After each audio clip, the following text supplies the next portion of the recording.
Voi hari ini, Kamis 4 April 2024 merangkum dua berita pilihan, antara lain Sandra Dewi penuhi panggilan Kejaksaan Agung sebagai saksi dalam kasus dugaan korupsi timah yang menjerat suaminya, hingga berita pembahasan pertemuan antara Menteri Pertahanan RI Prabowo Subianto dengan Menhan Jepang Kihara Minoru.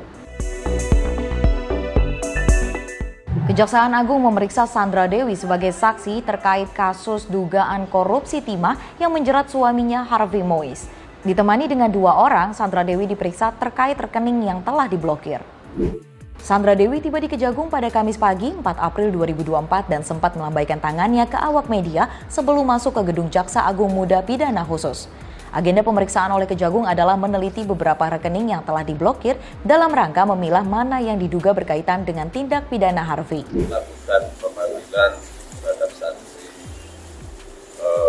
SD dalam rangka untuk meneliti terhadap beberapa rekening yang telah kita blokir tempoh hari dalam rangka untuk memilah mana yang juga ada kaitannya dengan tindak pidana yang dilakukan oleh saudara AM dan mana yang tidak terkait, sehingga diharapkan kita tidak melakukan tindakan kesalahan dalam penyitaan, hanya sekedar untuk memilah dan meneliti saja ya.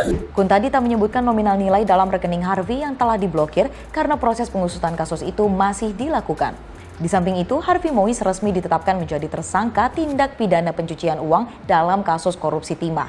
Sebelumnya, Kejagung telah menyita dua mobil mewah milik Harvey, salah satunya adalah Rolls-Royce yang merupakan kado dari Harvey untuk Sandra. Semoga Kejagung bisa tuntas bersih kasus mega korupsi yang sudah bertahun-tahun ini ya, dan tidak ada intervensi dari pihak tertentu. Selanjutnya, Menteri Pertahanan RI Prabowo Subianto ingin jumlah kadet yang bersekolah di Jepang bertambah. Hal itu ia sampaikan saat mengadakan pertemuan dengan Menteri Pertahanan Jepang Kihara Minoru di Tokyo pada Rabu 3 April lalu.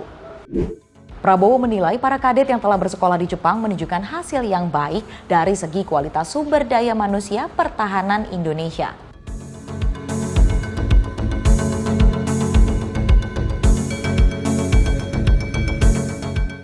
Selain mengenai pendidikan kadet, Prabowo dan Minoru membahas kerjasama pertahanan baik dalam kerangka bilateral maupun multilateral.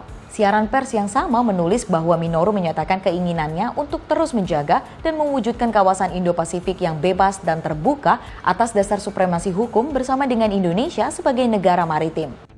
Lawatan Prabowo Subianto dikabarkan sebagai bentuk penghargaan Prabowo yang memenangkan kontestasi Pilpres 2024. Ya, apapun itu, mempererat hubungan bilateral memang sangat penting, terlebih dengan Jepang di bidang pertahanan.